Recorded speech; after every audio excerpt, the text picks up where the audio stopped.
안녕하세요. 오늘부터 데이터 분석 전문가 실기 준비 영상을 시작해 보도록 하겠습니다.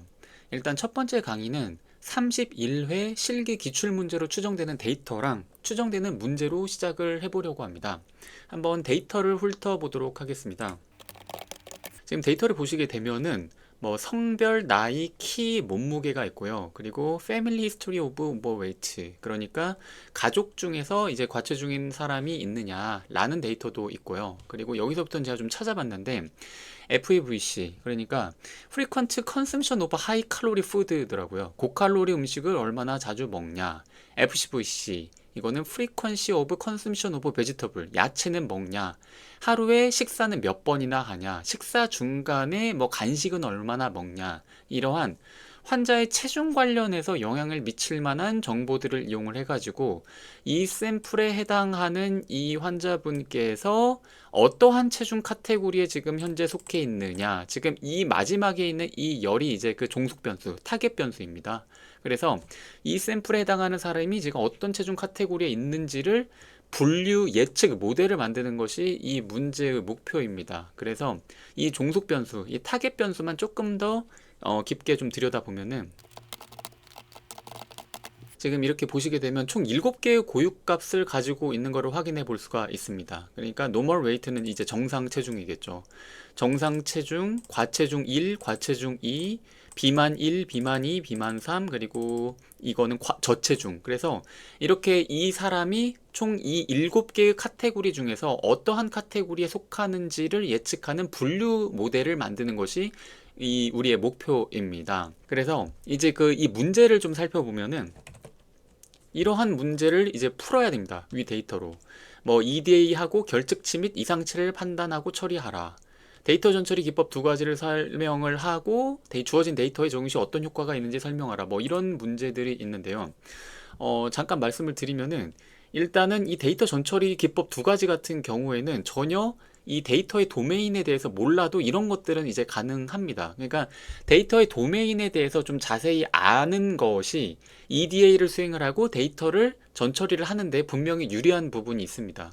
그런데 문제 중에서 예를 들어서 뭐 EDA하고 탐색적 분석하고 결측치나 이상치 판단하고 그리고 데이터 전처리 기법 두 가지 정도 수행하는 이런 것들은 사실 이 데이터의 도메인에 대해서 아는 거랑은 사실 전혀 상관없이 그냥 누구나 할 수, 어떤 데이터에도 적용할 수 있는 몇 가지 반드시 해줘야 되는 이제 전처리들이 있기 때문에 도메인 지식이 전혀 없어도 충분히 수행을 할 수가 있습니다. 근데 이 1-3번 문제 같은 경우를 보시게 되면은 이 피처 엔지니어링을 통해서 파생 변수 한 개를 생성하고 그 이유를 설명하라. 이 이유를 말하라.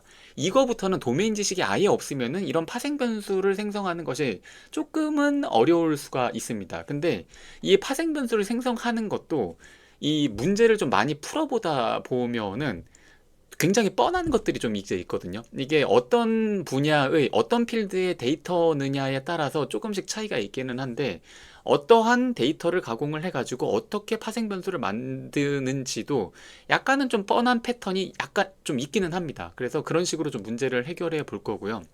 그리고 그 외의 것들은 이제 그 모델링 관련해서는 그때 가가지고 다시 좀 더 자세히 설명을 해 드리도록 하겠습니다.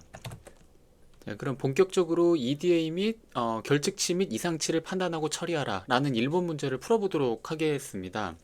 일단은 일단 처음에 데이터를 받아보시게 되면은 이 인포랑 이 디스크라이브는 그냥 바로 찍어 보시면 됩니다. 그래서 아마 이것들은 다 알고 계실 것 같기는 한데 혹시 모르시는 분들 있을 수 있으니까 잠깐 설명을 드리면은 이 인포 같은 경우에는 지금 현재 내가 가지고 있는 이 데이터들의 변수들이 어떠한 변수들인지를 좀 한눈에 파악을 할 수가 있습니다. 그래서 아까 우리가 위에서 잠깐 살펴보기는 했지만 뭐 성별, 나이, 키, 몸무게, 가족 이력 뭐 이런 것들의 열 이름을 가진 데이터들이 있구나라는 것을 한눈에 보실 수가 있고요. 그리고 여기 논널 카운트라든지 D타입 이거는 뭐라고 생각을 하시면 되냐 하면은 지금 현재 우리가 가지고 있는 샘플의 개수가, 그러니까 데이터의 행의 개수가 2111개라는 것을 지금 우리가 확인을 해볼 수가 있는데 이 논널 카운트라는 것은 이 2111개의 데이터 중에서 혹시 빈 공간이 몇 개가 있는지를 여기서 한눈에 볼 수가 있습니다. 논널 개수 센 거, 그러니까 비어있지 않은 것의 개수 센 거에 대한 의미인데, 그렇기 때문에 지금 이 젠더라는 이 열 같은 경우에는 논널 카운트가 2111개이기 때문에 비어있지 않은 것, 전체 개수 2111개 중에서 비어있지 않은 것이 2111개이기 때문에 비어있는 데이터는 하나도 없다라는 의미가 되는 겁니다. 지금 여기 전체적으로 보시게 되면은 비어있는 데이터는 지금 하나도 없는 거를 우리가 볼 수가 있습니다. 그러니까 사실 뭐 결측치 처리는 할 게 없다라고 생각을 할 수가 있습니다. 그리고 여기 D타입 같은 경우에는 우리가 데이터의 타입이라고 생각하시면 되는데, 플로트는 실수, 그리고 인트는 없는데, 우리가 이 데이터 중에서 숫자형 데이터는 대표적으로 플로트와 인트 이 두 가지가 있습니다. 그러니까 나중에 기회가 되면 더 말씀을 드리겠지만, 정수형은 인트, 실수형은 플로트라고 생각을 하시면 됩니다. 그리고 오브젝트는 여기에서는 문자열이라고 생각하시면 되는데, 나중에 기회가 될 때 여기에 대해서 조금 더 깊게 설명을 드리도록 하겠습니다. 그래서 인포를 찍어보게 되면 이러한 정보들을 알 수가 있고요. 그 다음에 데스크라이브 같은 경우에는 우리가 지금 가지고 있는 이 데이터 중에서 숫자형, 그러니까 숫자형이라 하면 플로트 또는 인트라고 말씀을 드렸는데, 이렇게 플로트형 데이터겠죠. 이 플로트형 데이터에 어떤 통계적인 정량적인 수치값을 알 수 있게끔 해주는 것이 바로 이 describe라는 바로 이 명령어를 통해서 수행할 수 있는 겁니다. 그래서 여기를 보시게 되면은 각 열의 개수는 얼마인지, 평균값은 얼마인지, 뭐 표준 편차, 최소값, 25% 구간에 있는 데이터의 값은 무엇인지, 최대값은 무엇인지, 이러한 통계적인 수치를 바로 한눈에 알 수가 있습니다. 그래서 데이터를 처음에 보시게 되면은 그냥 이 인포랑 데스크라이브는 그냥 찍어 보시면 됩니다. 저희가 이제 그 뭐 EDA를 수행을 하고 결측치 및 이상치를 판단하고 처리하라고 했는데, 일단은 우리가 결측치는 할 게 없다라고 좀 생각할 수는 있을 것 같습니다. 그런데 여기에서 만일에 우리가 이 결측치가 있는 경우에는 보통 어떤 식으로 처리를 하냐면은, 이렇게 처리를 해보시게 되면은 이 데이터 프레임에서 is null이라는 이 명령어를 수행하게 되면은 지금 현재 이 데이터 프레임 안에 있는 각각의 데이터들 중에서 비어있는지 비어있지 않은지 여부를 불리언 값으로 판단을 해주는 명령어입니다. 그래서 is null, 여기에 혹시 null 값이니? 라고 물어봤을 때 false라는 것은 값이 들어가 있는 것이고, 혹시 여기는 좀 true가 없지만 true가 있다라고 한 것은 그 공간에 값이 비어 있다라는 것을 알 수가 있게끔 해주는 명령어입니다. 그래서 이렇게 보통 안 보고요, 여기에다가 sum을 해주면은 각 열들의, 여기서 다시 한번 보여드릴게요.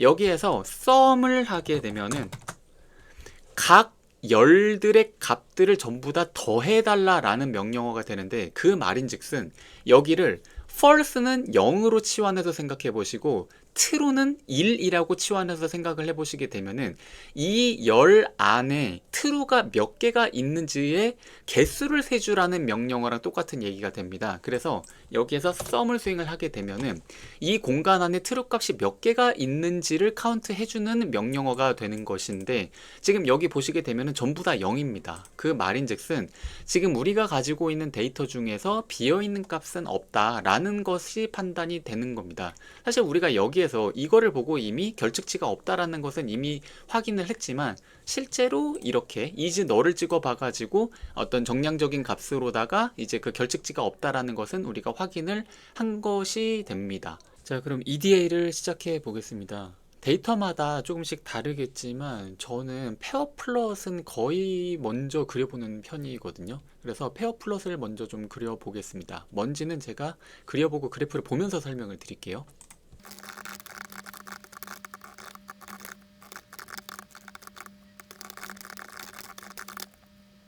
네, 페어 플롯을 그려봤습니다. 이 페어 플롯은 이 보시는 바와 같이 일단은 그래프 자체가 너무 커가지고 변수의 개수가 많아가지고 데이터가 한눈에 안 보이니까 조금만 사이즈를 줄일게요. 이 페어플롯 같은 경우에는 저는 EDA를 하면서 거의 좀 그려보는 그래프인데, 이거는 지금 그래프를 보시면 아시겠지만 여기 대각선을 보시게 되면은 이거는 지금 그냥 히스토그램입니다. 히스토그램을 이제 볼 수가 있기 때문에 비대칭도라고 하죠. 스키니스를 바로 볼 수가 있기 때문에 뭔가 한쪽으로 치우쳐져 있는지에 대한 여부를 바로 확인을 할 수가 있습니다.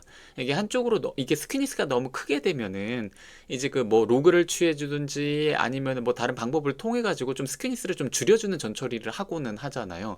그래서 이러한 어떤 히스토그램을 일단은 좀 그려볼 수 있고요. 그리고 상관관계 파악이 됩니다. 뭐 예를 들어서 지금 요 산점도를 보시게 되면은 이 키와 이 몸무게 같은 경우에는 어느 정도 양의 이제 그 상관관계를 가지고 있는 거를 이제 볼 수가 있습니다. 이런 식으로 각 변수 간의 산점도를 통해 가지고 관계를 좀 봐서 뭐 선형 관계인지 비선형 관계인지 뭐 관계가 없는지 등의 여부를 좀 파악을 할 수가 있고요. 그리고 데이터가 뭐 동떨어진 데이터가 있는지를 봐가지고 뭐 이상치 탐지도 조금은 가능합니다.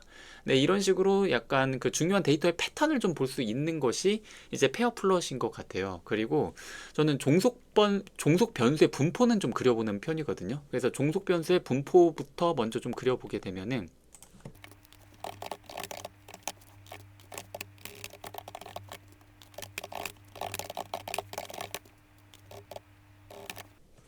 네, 지금 종속 변수의 분포를 그려봤습니다. 이제 종속 변수의 분포가 좀 고르지 않으면 전처리를 좀 해주는 게 좋잖아요. 그래가지고 일단 종속 변수의 그 분포를 그려봤는데 이게 고유값마다 분포는 좀 고른 편이어가지고 딱히 다른 전처리는 하지 않아도 될 것 같습니다. 이게 EDA 같은 경우에는 탐색적 분석은 이제 어떤 데이터, 어떤 필드의 데이터 셋이냐에 따라서 다르고 어떤 그 동일한 필드의 데이터라고 하더라도 그 데이터가 지금 현재 어떤 상태이냐에 따라서 굉장히 많이 달라지고 게다가 이거는 또 개인 스타일에 따라서 사람마다 또 많이 달라지는 것 같습니다. 그런데 지금 여튼 우리는 ADP 합격을 위한 문제풀이가 목적이니까 EDA는 뭐 여기까지 하고 넘어가도록 하겠습니다. 이제 코드 설명을 좀 드리고 넘어가려고 하는데요. 위에서 잠깐 코드 설명을 좀 드리면은요. 여기에서 우리가 지금 이 코드는 좀 우리가 앞으로도 자주 볼 코드 타입이어 가지고 좀 설명을 드려야 되는데 지금 이 df라는 것은 아까 우리가 처음에 가져온 요 경로에서 가져온 이제 csv 파일을 지금 요 이름의 공간에다가 집어 넣었습니다. 그래서 df는 그냥 csv 파일이다 라고 이제 생각을 하면 됩니다. 그러면 이 df라는 이 데이터 프레임 타입의 이 데이터에서 select underbar d types라는 것은 내가 지정한 데이터 타입에 해당하는 데이터 타입, 아니, 내가 지정한 데이터 타입에 해당하는 데이터만 좀 잡아주세요 라는 의미의 명령어가 되는데요. 이거를 위에서 잠깐 보여드리면은요. 이거 위에서 점 콜럼스는 그냥 지워버리고 이거를 복사해 와가지고 위에서 잠깐 보여드리면은 이 데이터 프레임에서 선택을 할 게 데이터 타입에 따라서 무엇을 선택을 하냐면은 넘버의 해당하는 데이터 타입은 선택을 할게. 넘버에 해당하는 데이터 타입은 우리가 아까 위에서 인포에서 봤는데 플로트나 인트 타입의 데이터 타입을 넘버형, 숫자형 데이터 타입이라고 합니다. 그러니까 결론적으로 말씀을 드리면은 플로트에 해당하는 데이터 타입의 이 데이터들만 잡아 선택할게 라는 의미의 문법이 되는 겁니다. 그러면은 지금 여기에서 이거를 헤드를 찍어가지고 헤드라는 것은 위에서부터 몇 번째까지의 데이터를 보여줘 뭐 이런 의미잖아요. 그래서 헤드에서 위에서부터 데이터 10개 보여줘 이렇게 하게 되면은 지금 age, height, weight, FCVC 이렇게 우리가 처음에 봤었던 데이터에서 이렇게 문자형의 데이터 타입은 선택되지 않고 숫자형에 해당하는 데이터들만 선택이 되어서 이렇게 하나의 데이터를 이뤘다 라고 생각을 하시면 될 것 같습니다. 그러면은 여기에서 헤드가 아니라 콜럼스라고 치면은 이거는 이 데이터에서 열 이름들을 선택했다라고 생각을 하시면 됩니다. 그럼 이렇게 명령어를 수행을 하면은 이렇게 age, height, weight, FCVC 이렇게 열 이름들이 지금 묶여져 있는 이 묶음이 지금 선택이 됐다라고 이제 생각을 하시면 되는데 지금 이게 대괄호니까 이제 리스트라고 생각하실 수 있는데 이건 사실 리스트는 아닙니다. 그런데 여튼 뭐라고 생각하시면 되냐면은 숫자형 데이터에 해당하는 데이터들의 열 이름 묶음이라고 그냥 생각을 하시면 됩니다. 그러면은 그 이 열 이름 묶음에 해당하는 것을 지금 이 공간에 담아가지고 지금 여기를 보시게 되면은 DF에서 데이터 프레임에서 전체 원본 데이터에서 대괄호 치고 그 열 이름들 묶음 숫자열의 숫자형에 해당하는 열 이름들 묶음을 이 대괄호 치고 이 안에다가 이렇게 넣게 되면은 이 문법이 의미하는 것은 전체 데이터 프레임에서 요 열 이름에 해당하는 데이터들만 선택할게 라는 의미가 됩니다. 지금 제가 하는 얘기가 너무 쉬우신 분도 있으실 것이고 무슨 소린지 못 알아듣는 분도 있으실 텐데 이거는 사실 판다스를 다루는 어떤 기초 문법적인 부분, 파이썬을 다루는 기초 문법적인 부분이기 때문에 이거는 사실 데이터 분석과는 조금 무관한 부분이거든요. 그렇기 때문에 이거는 나중에 좀 기초 강의에서 다시 말씀을 드리도록 하겠습니다. 그래서 여기는 지금 이 데이터 프레임에서 전체 데이터가 아니라 숫자형에 해당하는 데이터만 가져와서 페어 플롯을 그렸다 라고 생각을 하시면 됩니다. 그래서 지금 숫자형에 해당하는 이 데이터들만 이렇게 이 페어 플롯으로 그려진 거예요. 그럼 이제 문제로 다시 좀 넘어가 보겠습니다. 문제가 뭐였었냐면은 첫 번째 문제가 일단 EDA를 수행을 해라. 그리고 결측치가 있으면 결측치 처리해라. 그리고 이상치 있으면 이상치 처리해라까지가 1번 문제였거든요. 그러면 이상치를 처리하기 위해서 이상치이다 라는 것을 판단하는 방법도 여러 가지가 있고 그것을 처리하는 방법도 여러 가지가 있겠지만 일단은 이 이상치라는 것을 판단하기 위해서 박스 플롯을 그려보는 것이 일반적이긴 합니다. 그래서 바로 박스 플롯을 한번 좀 그려보도록 하겠습니다. 박스 플롯은 전체에 대한 박스 플롯이 아니라 일단 나이에 대한 데이터의 박스 플롯을 한번 그려보도록 하겠습니다. 문법은 좀 간단해 보이는데요. 이 SNS라는 것은 이제 C본이라는 파이썬에서 그래프를 그릴 수 있는 라이브러리입니다. 그래서 C본에서 박스 플롯이라는 아이를 그릴게 그때 사용되는 데이터는 데이터 프레임에서 대괄호 치고 이 열 이름을 이렇게 적어 넣게 되면은 요 열에 해당하는 데이터만 이 전체 데이터 프레임에서 선택되었다라고 생각을 하시면 됩니다. 그러니까 나이 데이터에 박스 플롯을 그렸다라고 생각을 하시면 되는데 이 박스 플롯에 대해서 뭐 아시는 분도 많으시겠지만 일단 간략하게 좀 설명을 드리면은 이 박스 플롯에서 여기 이 박스에서 이 아래쪽 박스가 의미하는 것은 예를 들어서 이 데이터의 개수가 100개다. 100개라고 하면은 그 100개의 데이터를 일단은 오름차순으로 정렬을 시킨 다음에 25번째 위치에 있는 데이터가 바로 지금 이 부분입니다. 그리고 75번째 위치에 있는 데이터, 75번째로 큰 데이터가 바로 지금 이 위에 있는 이 박스 이 부분을 차지하게 됩니다. 그렇기 때문에 이 100개의 데이터를 오름차순으로 정렬해서 25번째로 큰 아이의 데이터의 위치가 여기, 75번째로 큰 데이터의 위치가 여기입니다. 그리고 여기에서 조금 중요한 것이 이 Q3를 Q1로 뺀 바로 요 길이겠죠. 요 길이. 요 길이를 이제 그 IQR이라고 하는데 인터쿼티얼 레인지라고 하는데 여기에서 이 아래쪽에 있는 이 수염 이거는 뭐냐 하면은요. 이 위치는 뭐냐 하면은 이 Q1 위치에서 이 IQR 곱하기 1.5한 값 요 값을 뺀 값을 바로 요 위치라고 합니다. 이 아래쪽 수염이라고 부르는데 즉 Q1 위치에서 IQR에다가 1.5를 곱한 값을 뺀 위치가 지금 여기가 됩니다. 그리고 이 위치는요.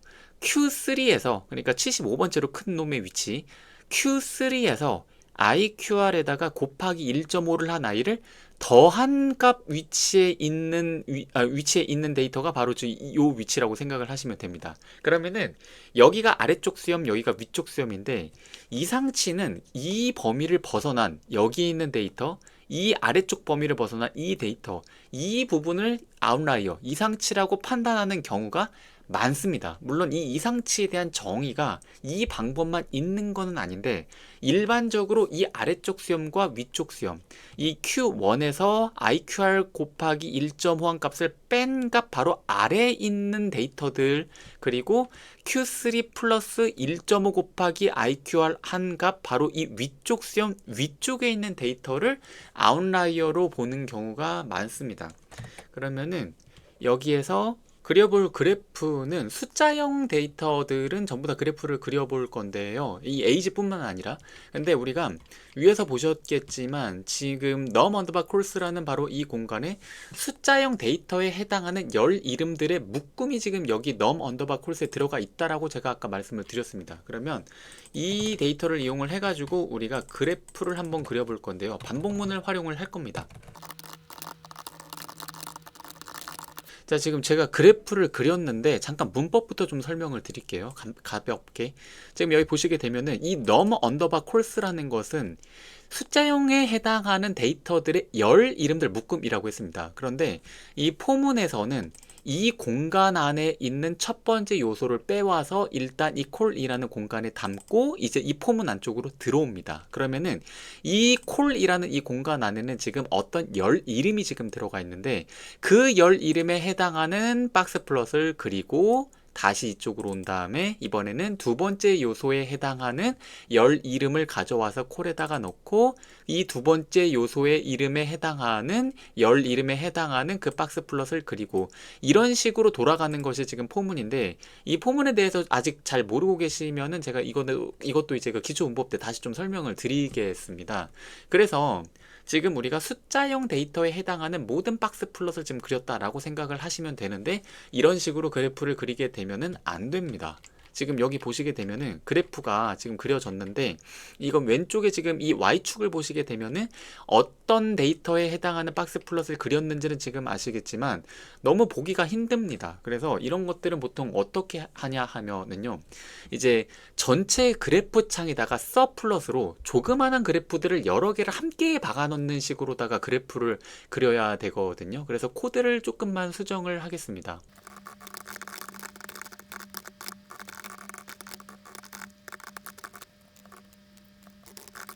네, 지금 그래프가 완성이 됐습니다. 간략히 문법 설명 드리면은 이게 이제 전체 그래프 창을 만들었다고 생각을 하시면 되는데 이게 3 by 3 그러니까 3행 3열의 어떤 그 전체 그래프 창을 이제 만들었다고 생각을 하시면 됩니다. 그리고 사실 이 부분이 조금 중요하긴 한데 이 부분에 대해서는 자세한 건 이제 그 기초문법 때 말씀을 드리고요.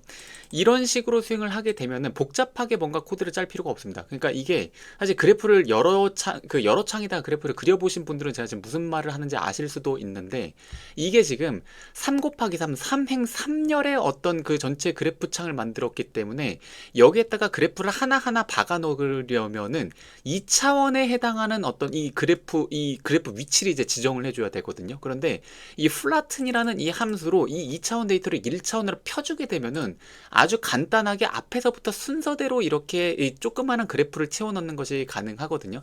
여튼 이런 것들은 좀 이제 기초 문법 때 말씀을 드리고요.